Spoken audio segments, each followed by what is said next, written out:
항상 단정한 모습이에요. 완벽한 모습이에요. 어느 날 신문기자가 얘기를 했습니다. 당신은 그렇게 완벽한 모습으로 대중 앞에 나타나는데 숨이 막힐 지경이다. 어떻게 그런 모습을 항상 간직하느냐. 뭐라 그랬겠어요?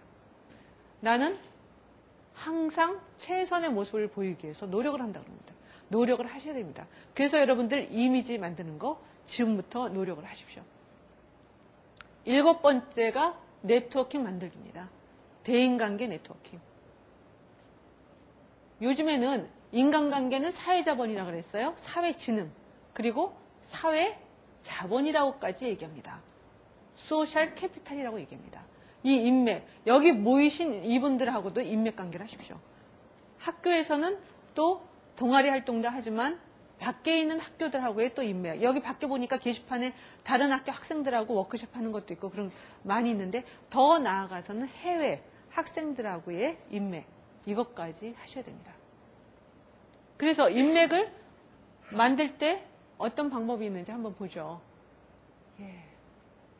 인맥관리 성공을 위한 5계명을 가져왔습니다. 명함부터 만드십시오. 혼자 밥 먹지 마십시오. 뭐 여러 가지가 있습니다만은 저희 회사도 인턴십을 많이 해요. 그래서 인턴 학생이 한 번 왔습니다. 그런데 일주일쯤 지났는데 저희 직원들이 그 인턴 학생한테 김 부장님 그러고 부르는 거예요. 그래서 아니 벌써 부장 됐어? 내가 부장 시키지도 않았는데? 그랬더니 명함을 딱 주는데 정말 부장이에요. 전국 정경련에 어떤 그 대학생들의 모임이 있는데 거기에서 부장, 홍보부장이더라고요. 또 어디에 강의를 갔어요. 공학 할리먼이라는 데에서 학생들을 이렇게 모아놓고 거기 갔더니 어떤 학생이 딱 명함을 주는데 그 명함에 사진까지 박혀 있어요.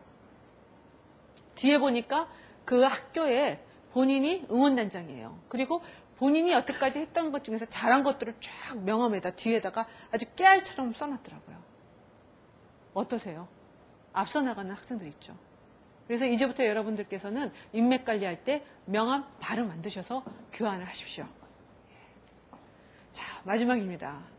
예전에는 20%가 80%를 먹여 살리고 끌고 나갔습니다. 근데 이제는요, 앞으로는 5%가 95%를 먹여 살리고 끌고 나갑니다. 왜 그러겠어요? 파워가 쉬프트가 됐어요. 옛날에는 기업이 엄청난 파워가 있었어요. 이제는 개인들한테 파워가 다 갔습니다. 신문에 보셨죠? 한 사람의 몸값 얼마.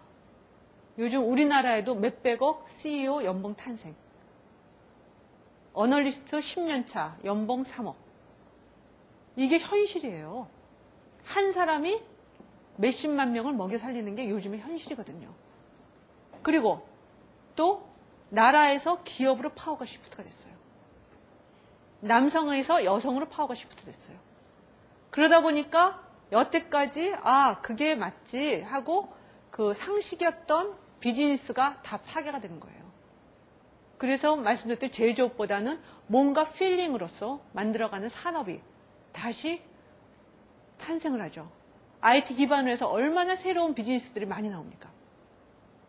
그러다 보니까 영웅들이 탄생을 하는 거예요. 옛날에는 한 분야에만 영웅이 있었어요. 한 분야에만 스타가 있었습니다. 이제는 각 분야별 영웅들이 탄생하기 시작했어요. 그러다 보니까 밤하늘에 가득 반짝반짝 빛나는 별들이 전부 핵심 인재들, 이런 5%의 인재들 탄생이 시작됐다는 거죠. 그러면 사회에서는 어떻게 되느냐?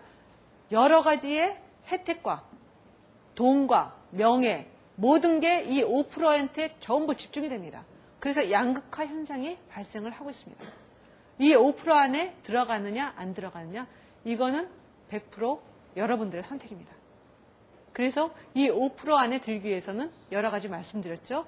개인 브랜드 만들어야 되고 이력서를 계속 쓰셔야 되고요. 그리고 경험을 해야 되고 인맥관계 해야 되고 이미지 만드셔야 되고요.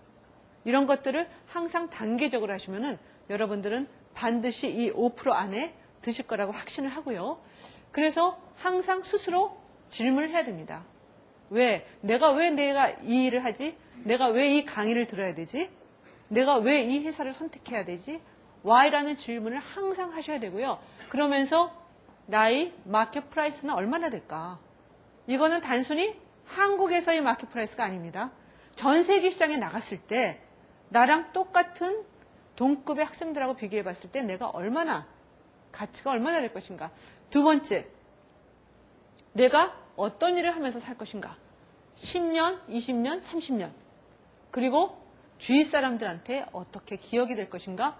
마지막으로 사회를 위해서 내가 무엇을 할 것인가. 질문을 해야 됩니다.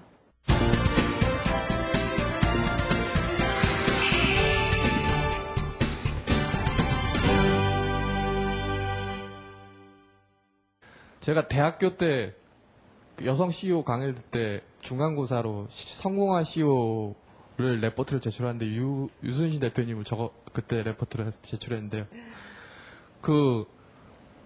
유 대표님 아까 말씀한 대로 그러니까 항공과 승무원하고 프랑스 외국 계열에서 이제 본사 철수를 해갖고 또 실업을 하시고 또 이렇게 미국 세일즈 NCH에서 원래 백오피스로 들어가셨다가 세일즈로 전환하시면서 또 정부 규제 때문에 또 이렇게 또 어떻게 보면 실업이 되셔서 또 이렇게 헤드헌팅 92년도에 들어가셨는데요. 그때 당시는 우리나라에서 헤드헌팅이란 그런 자체가 되게 좀 부정적인 그런 시기에 또 인터넷도 없고 요즘처럼 아까 이동통신도 없고 한마디로 맨땅에 헤딩을 하셔서 되게 포기하실 악조건인데 이렇게 97년도에 아마 노동부에서 이렇게 인정을 돼갖고 그 이후부터 이제 헤드헌팅 산업이 발달된 걸로 알고 있습니다. 그 전까지는 그러니까 헤드헌팅사에서 그 발달사가 지금은 뭐 정부도 하시고 뭐 하시지만 어떻게 그 어려움을 겪으면서 이렇게 하셨는지 그게 궁금합니다. 예. 좋은 질문 해주셨고요. 저에 대해서 다 알고 오셨네요. 무섭습니다. 예. 92년도에 여기 들어왔을 때는 긴가민가 하고 들어왔어요. 왜 제가 이 일을 시작했냐면은, 직장 생활을 시작한 여성으로서 상당히 어려웠어요. 척박한 환경이잖아요. 그래서 제가 직장 구하기가 어려웠기 때문에 후배들을 위해서 뭔가 연결을 해줄 수 있는 이런 회사가 있다 그래서 시작을 했는데 92년도에 들어왔을 때는 굉장히 놀라운 일이 있었어요. 그때 명함을 주고받고 하잖아요. 그러면 되게 우리나라 분들이 아래 위로 쫙 쳐다봐요. 뭐야, 산업 스파이야? 무슨 사람을 기업체에 연결을 해? 그러면서 전화를 걸면은 깜짝 놀라면서 나에 대해서 어떻게 알았느냐고 전화를 꽉 끊으세요. 그 정도로 어려운 시기였어요. 그런데 불과 17년 후 지금은 어떤지 아세요? 전화를 드리잖아요. 그러면은